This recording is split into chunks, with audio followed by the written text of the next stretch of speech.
मैं किशोर सर आपकी स्टडी में आपको तहे दिल से स्वागत करता हूं।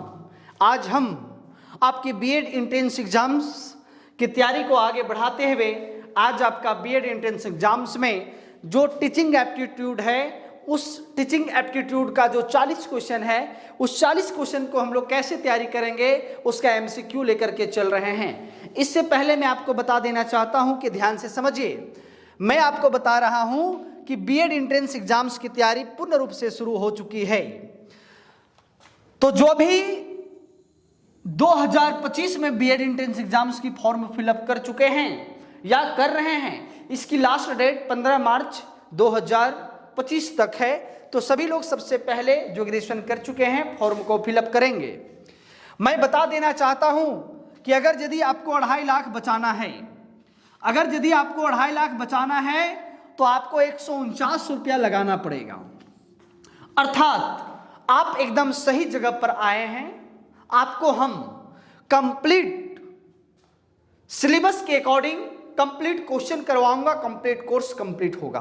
कहने का मतलब जो भी हिंदी या इंग्लिश लिए हैं दोनों 15-15 क्वेश्चन का है, 30 क्वेश्चन, ये भी आपको कंप्लीट बताया जाएगा।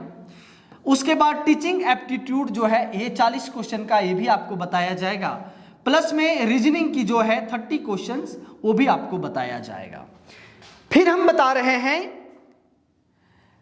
कि जो भी क्लास को लेना चाहते हैं वो आपके स्टडी प्ले स्टोर में जाकर के डाउनलोड कीजिए और 149 रुपया में बैच को परचेज करके आप क्लास को पूर्ण रूप से ले सकते हैं, या फिर दिए गए नंबर जो है 94 वाली उस पर क्या करें, कनेक्ट करें। हम आपको बता देना चाहते हैं इसका जो एग्जाम्स होगा वो 20 अप्रैल को होगा, एकदम फिक्स है। कहने का मतलब आपके पास मात्र 2 महीना है और इस 2 महीना में आपको कंप्लीट तैयारी करने की कोशिश करना होगा।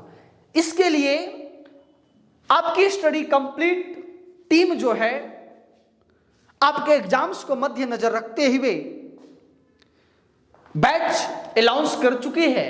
आपके सगे संबंधी जो बीएड एंट्रेंस की तैयारी कर रहेंगे या फॉर्म फिलअप किए हैं वो सभी जाकर के परचेज करके आप क्लास को ले सकते हैं। तो चलते हैं हम लोग कि किस प्रकार से अभी ये आप ग्रेजुएशन कर चुके हैं तो आपके लिए ये चीज नया है, ठीक है। तो किस प्रकार से देखो, सबसे ज्यादा जो क्वेश्चन फंसता है और नहीं होता है वो टीचिंग एप्टीट्यूड, क्योंकि रीजनिंग कहीं ना कहीं वो तैयारी करता है तो रीजनिंग का लगभग क्वेश्चन जो है बना लेता है, लेकिन टीचिंग एप्टीट्यूड का जो क्वेश्चन है वो लगता है वो भी सही होगा, लेकिन सही कोई एक होता है और उसी में सब जो है गलत करके आता है। तो यहाँ पे कॉन्सेप्ट भी होगी, एमसीक्यू भी होगी और डे बाय डे टेस्ट भी होगी। तो चलते हैं हम लोग सीधा क्लास पर और देखते हैं कि क्वेश्चन किस प्रकार से बनता है। पहला क्वेश्चन आपके सामने आएगा जो इस प्रकार से है, एकदम आराम से समझिएगा। पहला क्वेश्चन है आपके सामने, आपके स्क्रीन पर दिख रही है। क्या कहता है, बोलता है शिक्षक बनने के लिए जन्मजात गुण अधिक महत्वपूर्ण होते हैं। शिक्षक बनने के लिए जन्मजात गुण अधिक महत्वपूर्ण होते हैं या प्रशिक्षण, इस पर आधारित निम्नलिखित कथनों में से कौन सा कथन सही है। बोलता है कि जो टीचर बना है उस टीचर्स बनने का जो क्या वो पहले से सीख चुका है, जब वो जन्म लिया वही समय से वो जानता था कि हम शिक्षक बनेंगे, या फिर वो प्रशिक्षण किया है या फिर वो पढ़ा है। इस कथन के बारे में क्या सही है वो आपको बताना है। बहुत ही इंपॉर्टेंट क्वेश्चन है जी। बोलता है शिक्षक केवल जन्मजात से होते हैं। नहीं, शिक्षक जन्मजात से केवल नहीं होता है, उसको जिस प्रकार से प्रशिक्षण दिया जाएगा उस प्रकार से होगा। बोलता है अगला ऑप्शन है शिक्षक केवल प्रशिक्षण से ही बनते हैं, और अगला है शिक्षक बनने में दोनों समान रूप से महत्वपूर्ण होते हैं, और अगला है केवल सामाजिक वातावरण से महत्वपूर्ण बनता। क्या केवल सामाजिक वातावरण से आप बन सकते हैं शिक्षक? नहीं। क्या शिक्षक बनने के केवल प्रशिक्षण ही बनते हैं? क्या आप केवल सीख लीजिएगा, पढ़ाने की मैं बात नहीं कर रहा हूं। क्या आप केवल पढ़ने जानते हैं? क्या आप शिक्षक बन सकते हैं? क्या जो पढ़ सकता है क्या वो पढ़ा सकता है? नहीं, उसमें जो है शिक्षक बनने के लिए दोनों समान रूप से गुण होनी चाहिए। आपको पढ़ना भी आना चाहिए और पढ़ाना भी आना चाहिए, अर्थात ऑप्शन नंबर सी हो जाएगा। बहुत ही इंपॉर्टेंट क्वेश्चन था आपके टीचिंग एप्टीट्यूड के दृष्टिकोण से। अगला क्वेश्चन की ओर हम लोग बात करते हैं, जो इस प्रकार से क्वेश्चन होगा।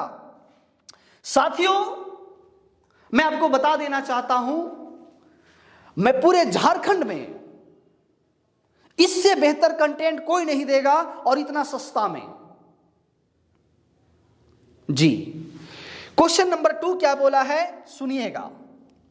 शिक्षा को परम धन, बहुत ही इंपॉर्टेंट वर्ड है ये वाला। शिक्षा को परम धन माना गया है, इसका कौन सा कारण सही है? शिक्षा को परम धन अर्थात आप अगर शिक्षा को प्राप्त कर लिए हैं तो आप सभी चीज प्राप्त कर लिए हैं, इसका क्या कारण है, कौन सी कथन सही है, उसको क्या किया जा सकता है, बनाया जा सकता है। इसे कोई चुरा नहीं सकता, कहना तो सही है लेकिन बोला है परम धन। ठीक है, हमारी जो शिक्षा है उसको कोई चुरा नहीं सकता। अगला, इसे जितना बांटा जाए उतना ही यह बढ़ेगा। परम धन का मतलब आप जितना उससे निकालोगे उतना ही वो क्या होगा, बढ़ेगा। अर्थात आप जितना किसी को दोगे शिक्षा उतना ही क्या होगा, बढ़ेगा। अगला, इसे केवल प्राप्तकर्ता तक ही सीमित रखा जा सकता है, इसे स्मृति विषय में ही रखा जा सकता है, नहीं। इसे जितना बांटा जाए उतना ही ये क्या होती है, बढ़ती है। इसी को तो कहते हैं परम धन, जो कभी नहीं क्या हो, समाप्त हो। जिस धन की कभी नहीं समाप्ति हो उसे परम धन कहते हैं, अर्थात जिसे जितना बांटा जाए उतना ही वो बढ़ेगा। Yes, option number B. अगला क्वेश्चन लेकर के चल रहे हैं, क्वेश्चन नंबर 3 है, जो बहुत ही इंपॉर्टेंट क्वेश्चन है, आराम से समझिएगा। क्वेश्चन 3 क्या कहता है, निम्नलिखित में से किस परिभाषा में शिक्षा का व्यापक दृष्टिकोण से दिखाया गया है?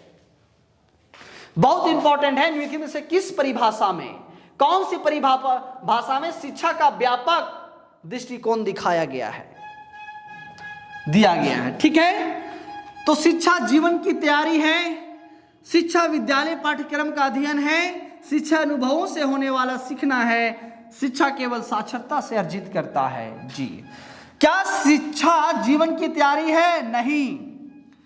शिक्षा विद्यालय पाठ्यक्रम पर आधारित है क्या, बताइए? केवल शिक्षा विद्यालय का जो पुस्तक होता है क्या उस पुस्तक से ही सीखा जा सकता है? बोलिएगा नहीं। शिक्षा केवल साक्षरता अर्जित करता है? नहीं। शिक्षा जो है वो अनपढ़ भी अर्जित करता है, अर्थात शिक्षा अनुभव से होने वाली क्या है, एक सीखना है। अगर आप में अनुभव है तो आज के डेट में आप देखोगे कि बिना पढ़ा लिखा आदमी भी पेपर पढ़ता है, बिना पढ़ा लिखा भी जानता है कि भारत का प्रधानमंत्री कौन है, बिना पढ़ा आदमी भी जानता है कि आज कौन सी मैच होने वाली है। अर्थात उसके अंदर किसी न किसी प्रकार की शिक्षा है, हर तरह की कौशल है उसके पास, अर्थात ऑप्शन नंबर सी हो जाएगा। जी हां, मैं आपको बता देना चाहता हूं कि जो बीएड एंट्रेंस एग्जाम की तैयारी कर रहे हैं उसके लिए आप एकदम सही जगह पर आए हैं।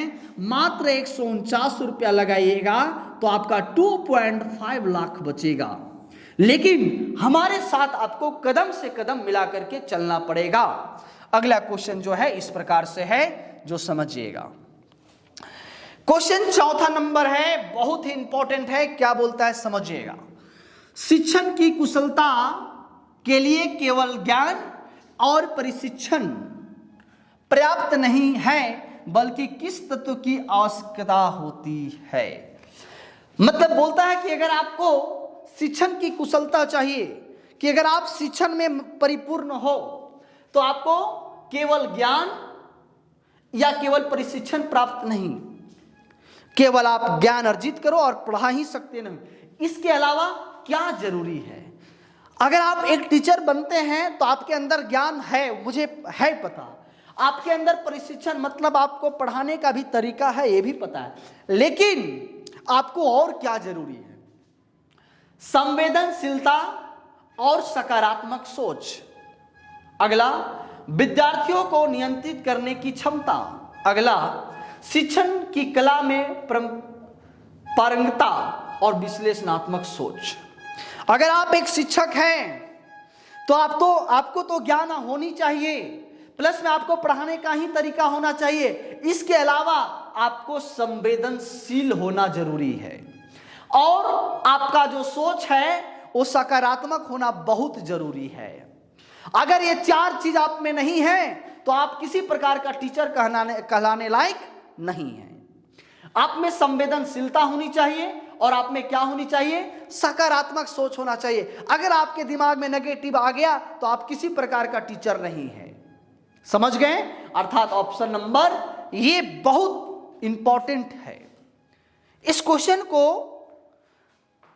2020 से लेकर के जितना बार भी बीएड एंट्रेंस एग्जाम हुआ है हर बार पूछा गया है, हर बार। चले अगला क्वेश्चन को लेकर के चलते हैं। बहुत इंपॉर्टेंट सवाल है। आज जितना भी क्वेश्चन हो रहा है एकदम इंपॉर्टेंट हो रहा है। अगला क्वेश्चन बोलता है 5 नंबर क्वेश्चन, शिक्षण की विशेषताओं में कौन सा विकल्प सबसे सटीक रूप से शिक्षण प्रक्रियाओं को दर्शाता है? मतलब आप किसी को पढ़ा रहे हैं, शिक्षण की विशेषता, तो वो कौन सी सबसे अच्छी विशेषता है जो सबसे सटीक है, पढ़ाने में सबसे अच्छा लगता है? आपको क्या सबसे ज्यादा लुभाता है? सूचनाओं का आदान प्रदान करना, छात्राओं को नियंत्रित करना, वंचित लक्ष्यों की प्राप्ति के लिए प्रेरित करना और उपयुक्त में सभी। तो समझिए, बहुत इंपॉर्टेंट, आपको क्या अट्रैक्टिव करेगा वो चीज समझिएगा। आप किसी भी स्टूडेंट को सबसे पहले उसका गोल पूछिए कि आपका गोल क्या है। जैसे उस गोल को आप पूछेंगे तो उसके लक्ष्यों के अकॉर्डिंग चले। जैसे कोई टीचर्स बनना चाहता है तो उस प्रकार की सिलेबस को बताइए, क्या आपको जरूरी है। कोई आईएएस बनना चाहता है तो उसकी कंटेंट को बताइए, क्या आपको पढ़ना है। कोई रेलवे बैंकिंग में जाना चाहते हैं तो उनको उसके अकॉर्डिंग बताना जरूरी है। अर्थात जो आप लक्ष्य की तैयारी कर रहे हैं उसके प्राप्ति के लिए उसकी क्या करना जरूरी है? प्रेरित करना जरूरी है, उसको मार्गदर्शन देना जरूरी है। तभी क्या होगा? शिक्षण की क्या है एक प्रकार की विशेषता, और यह सबसे सटीक है। इससे अच्छा कुछ नहीं हो सकता है। Option number C, option number C. अगला क्वेश्चन लेकर के चल रहे हैं, बहुत ही इंपॉर्टेंट है, ध्यान से समझते चलेंगे। जी हां, बहुत इंपॉर्टेंट है। अगला क्वेश्चन है क्वेश्चन नंबर 6 है। बोलता है ब्लूम के ज्ञानात्मक क्षेत्र में कौन सा चरण सबसे पहले आता है? ब्लूम एक जो है शिक्षण अभिवृत्ति में उनका बहुत बड़ा योगदान था। बोलता है उनके ज्ञानात्मक क्षेत्र में कौन सा चरण सबसे पहले आता है? तो उनके ज्ञानात्मक योगदान में सबसे पहले क्या आता है? ज्ञान आता है। कि अगर आप में ज्ञान है तभी आप किसी को पढ़ा सकते हैं, कोई प्रशिक्षण दे सकते हैं या उसको बता सकते हैं। अर्थात पहला जो चरण है वो क्या है? ज्ञान है। इंपॉर्टेंट क्वेश्चन है। अगला क्वेश्चन लेकर के चल रहे हैं 7 नंबर क्वेश्चन को, जो इस प्रकार से है। अगला क्वेश्चन बोलता है, सभी लोग एकदम आराम से समझते जाइएगा। बोलता है अधिगम अनुभवों को बच्चों के लिए सार्थक बनाने के लिए इनमें से कौन सा तत्व उपयोग में नहीं है? देखिए क्वेश्चन बनता है कौन सा सही है कौन सा गलत है। तो सबसे पहली बात जानना पड़ता है कि कौन सा गलत है, क्योंकि गलत वाला क्वेश्चन बार बार आता है। अधिगम अनुभवों के में बच्चों की सार्थकता बनाने के लिए कौन सा तत्व जो है उपयुक्त में नहीं है? रटकर याद करना, परिचर्चा करना, उदाहरण के माध्यम से सिखाना, विश्लेषणात्मक से प्रश्न पूछना।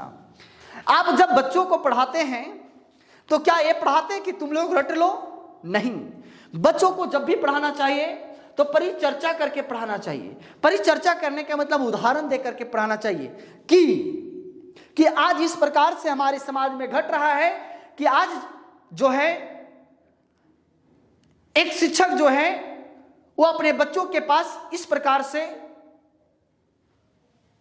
तुलना किया और वो आज बहुत अच्छे जगह पर है। उदाहरणों के माध्यम से फिर मैं बता रहा हूं कि किसी चीज का उदाहरण दीजिए, जैसे ये रखा हुआ है तो उदाहरण के बेसिस से समझाइए कि अगर यहां पे भारत है तो अमेरिका कहां पे है, समझ गए जी। तो आप बच्चों को उदाहरण के माध्यम से पढ़ा सकते हैं, परिचर्चा करके पढ़ा सकते हैं, विश्लेषणात्मक मतलब आप जो है उसको प्रैक्टिकली क्या कर सकते हैं, बता सकते हैं। कभी भी रट कर करके याद नहीं करवाना चाहिए, अर्थात ये उपयुक्त में गलत है। ऑप्शन नंबर ये समझ में आ गया, वेरी गुड। अगला क्वेश्चन लेकर के चलते हैं और इस प्रकार से क्वेश्चन है, बोलता है शिक्षण अधिगम प्रक्रिया में व्यक्ति का ध्यान देना क्यों महत्वपूर्ण होता है।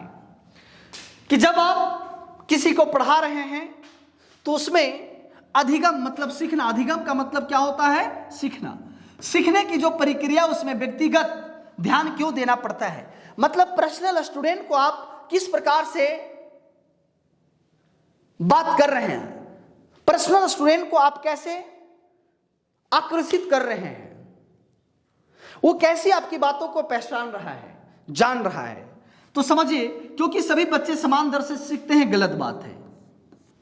क्या सभी बच्चे एक समान दर से सीखते हैं, नहीं। इसीलिए बच्चों को हम क्या करते हैं, पर्सनली बताते हैं। अगला, क्योंकि हर बच्चे की सीखने की विधि भिन्न होती है, ये तो बात सही है। हर बच्चों की सीखने की जो तरीका या विधि या फिर उसकी जो क्षमता होती है वो अलग अलग होती है। क्योंकि शिक्षक को समूह में पढ़ाना कठिन होता है, ये तो एकदम गलत बात है। कठिन में पढ़ाना तो कठिन नहीं होता है, मतलब समूह में पढ़ाना तो कठिन नहीं होता है, क्योंकि हर पारंपरिक शिक्षण की पद्धति हिस्सा है, गलत बात है। ऑप्शन नंबर बी, क्योंकि हर बच्चे की सीखने की विधि जो है वो भिन्न होती है। इसीलिए एक शिक्षक को सीखने की प्रक्रिया में क्या ध्यान देना चाहिए, व्यक्तिगत ध्यान देना चाहिए। बहुत ही इंपॉर्टेंट सवाल है, वेरी गुड। अगला क्वेश्चन जो है इस प्रकार से है, ध्यान देने की बात है। बोलता है किस सिद्धांत के अनुसार अभ्यास ही मनुष्य को पूर्ण बनाता है। वह कौन सा सिद्धांत है कि जितना आप रिवीजन करेंगे, जितना आप रिवीजन करेंगे उतना ही आपका जो है स्थिति जो है वो मजबूत होगा। तो अभ्यास की सिद्धांत, अभ्यास से है तो किसकी सिद्धांत, अभ्यास की सिद्धांत से क्या होता है, परिपूर्ण होता है। जी हाँ, ऑप्शन नंबर डी। अगला क्वेश्चन लेकर के चल रहे हैं, बहुत इंपॉर्टेंट है। बोलता है शिक्षण रणनीतियों के मॉडल में 5E मॉडल का क्या अभिप्राय। बहुत ही इंपॉर्टेंट सवाल है आपके एग्जाम्स के दृष्टिकोण से, बहुत ही एग्जाम में एक क्वेश्चन पूछा गया है। बोलता है शिक्षण रणनीतियों में मॉडल 5E, कौन सा मॉडल, 5E में क्या मॉडल, क्या उससे क्या अभिप्राय है, बताइए। आज के बाद ध्यान दीजिएगा, 5E मतलब 5 गोई है। क्या है, 5 गोई है। इस 5E में आपको क्या करना है उसको समझिएगा। NH, explore, explain, elaborate, evaluate, ये 5 चीज आपको जरूरी है। अर्थात आप में एनर्जी होनी चाहिए, आप में एक्सप्लेन करने की तरीका होनी चाहिए, लोगों को कन्विंस करने की तरीका होनी चाहिए। एक शिक्षक होता ना, टीचर, TECHER, TECHER, उसका एक गुण होनी चाहिए। इसी प्रकार से 5E का क्या है, एक गुण है जो बहुत ज्यादा इंपॉर्टेंट है। ठीक, ऑप्शन नंबर बी सभी लोग लिख लीजिएगा। अगला क्वेश्चन इस प्रकार से है, समझिएगा क्वेश्चन क्या कहता है। बहुत ही इंपॉर्टेंट सवाल आपके सामने आया हुआ है। बोलता है बच्चों में आलोचनात्मक विकास, सोच विकसित करने के लिए निम्नलिखित में से कौन सी शिक्षण विधि सबसे प्रभावी करता है? आलोचनात्मक विकास करने के लिए कौन सी शिक्षण विधि, समस्या समाधान विधि जो है सबसे ज्यादा प्रभावित करता है? क्या समस्या और उसकी समाधान कैसी होनी चाहिए, ऐसी विधि क्या करता है, सबसे ज्यादा प्रभावी करता है। अगला क्वेश्चन जो है 12 नंबर, वो इस प्रकार से कहता है, बोलता है कंस्ट्रक्टिविज्म शिक्षण सिद्धांत किस पर बल देता है?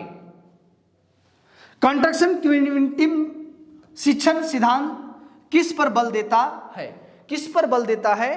तो छात्रों के पूर्व ज्ञान और अनुभव पर आधारित जो है उस पर ज्ञान देता है। छात्रों को पूर्व ज्ञान और अनुभव पर क्या करता है, आधारित अधिगम जो है वो बल देता है। अगला क्वेश्चन जो है इस प्रकार से है, क्वेश्चन को समझेंगे। बोलता है ब्लूम के वर्गीकरण में उच्चतम मानसिक प्रक्रिया कौन सी मानी जाती है? ब्लूम का जो वर्गीकरण हुआ था उस वर्गीकरण में जो है उच्चतम मानसिक जो है प्रक्रिया कौन सी मानी जाती है? तो मूल्यांकन। अगर यदि आप सही से मूल्यांकन कर रहे हैं तो आपका सकारात्मक जो है वो बढ़ेगा। अर्थात अगर हमारा मैथ्स में नंबर सही आया तो हम मैथ्स में पढ़ने में क्या इच्छुक होंगे, अर्थात हमारा सोच जो है सकारात्मक होगा मैथ के प्रति। अर्थात मूल्यांकन बहुत ही जरूरी है। मेरी बात को समझ गए? ओके। अगला क्वेश्चन इस प्रकार से है, समूह चर्चा के दौरान शिक्षकों का मुख्य कार्य क्या होता है? जब समूह में चर्चा हो रही है किसी पाठ के बारे में, किसी पाठ के बारे में जब चर्चा हो रही है तो शिक्षकों के मुख्य कार्य क्या होता है? समूह के विचारों को नियंत्रित करना, विषय की स्पष्टता बनाए रखना, समूह के उत्तरों को लिखना, सभी का उत्तर सही है, बताइए। तो विषय स्पष्टता बनाए रखना मतलब जो आप चीज को पढ़ा रहे हैं उसको कंप्लीट नॉलेज होना बहुत ही जरूरी है जब आप किसी समूह में पढ़ा रहे हैं। तो ऑप्शन नंबर बी। अगला क्वेश्चन इस प्रकार से है जो समझिएगा, बोलता है निम्नलिखित में से कौन सा विकल्प अधिगम के लिए उत्प्रेरक के रूप में कार्य करता है? कौन सा विकल्प जो है उत्प्रेरक के रूप में क्या करता है, काम करता है? तो समझिए, हम बताए थे ना सकारात्मक सुदृढ़ीकरण।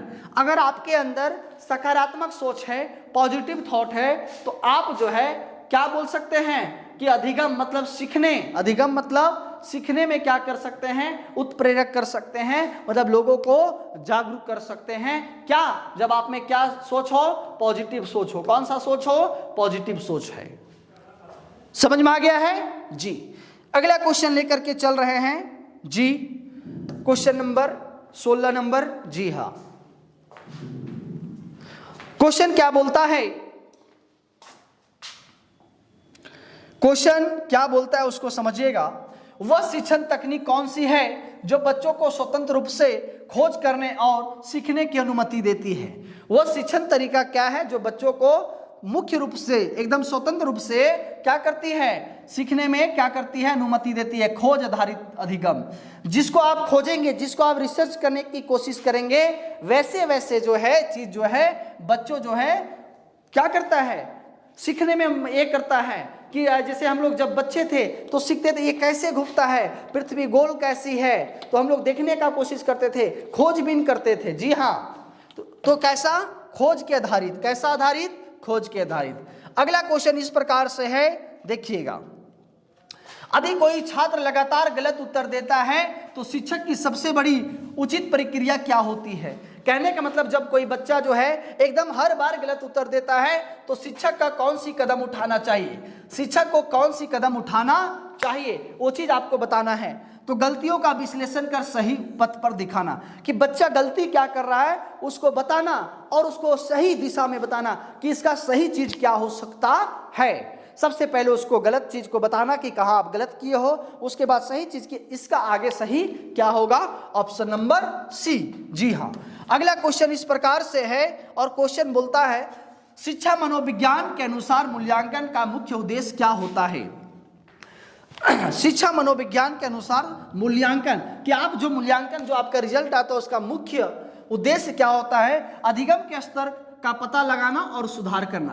कहने का मतलब क्या हम सीखे हैं, वो किस स्तर का सीखे हैं और हमें क्या और सीखना है, वो मूल्यांकन पता करता है। अगर आप मैट्रिक में 80 नंबर लाए हैं मैथ में तो आप 80 नंबर तक सीखे होंगे, अर्थात आपका मूल्यांकन से पता चला कि हम 100% नहीं सीखे हैं और हमें उसमें क्या सुधार करना होता कि हम 100% नंबर ला सकते थे। ऑप्शन नंबर सी, बहुत इंपॉर्टेंट सवाल। अगला क्वेश्चन जो है इस प्रकार से है और बोलता है प्रियांजे के संज्ञानात्मक विकास के सिद्धांत के अनुसार बच्चा किस अवस्था में प्रतीकों के माध्यम से सोचने लगता है। प्रतीकों के माध्यम से सोचने का मतलब यह है कि वो किसी फिगर के द्वारा, किसके द्वारा, किसी फिगर के द्वारा, तो किस सिद्धांत के अनुसार पूर्व संक्रियात्मक अवस्था में, किस अवस्था में, पूर्व संक्रियात्मक अवस्था में जो है बच्चा जो है चित्र के माध्यम से सीखने लगता है। और आज की लास्ट क्वेश्चन जो है इस प्रकार से है, बोलता है कि अधिगम के व्यवहारवादी सिद्धांत के अनुसार सीखने में कौन सा कारक सबसे अधिक महत्वपूर्ण है। किस कारण के माध्यम से आप क्या कर सकते हैं, सीख सकते हैं, पर्यावरणीय प्रोत्साहन के द्वारा। कहने का मतलब आप में अगर पर्यावरण वातावरण की ज्ञान होगा तो आप क्या कर सकते हैं, सही से सीख सकते हैं। Option number B. तो चलते हैं, मैं फिर बता रहा हूं कि जो बीएड एंट्रेंस की एग्जाम्स की तैयारी कर रहे हैं उसके लिए बहुत इंपॉर्टेंट है। तो आज जा करके आप जो है 149 रुपया में बैच को परचेज कीजिए, 149 रुपया में बैच को परचेज कीजिए, आपकी स्टडी को डाउनलोड करके और तैयारी को मजबूत कीजिए। जी हाँ, मात्र आपको 149 रुपया लिया जा रहा है। अगर आपको 2.5 लाख रुपया बचाना है तो आज के आज आप आपकी स्टडी को डाउनलोड करके आप बैच को परचेज कर सकते हैं। चलिए तो हम लोग क्लास को यहीं समाप्त करते हैं। मुझे विश्वास है कि आप टोटल 20 क्वेश्चन है वो कर लिए हैं और आज के आज जा करके आप बैच को परचेज करेंगे और लोगों को बताएंगे।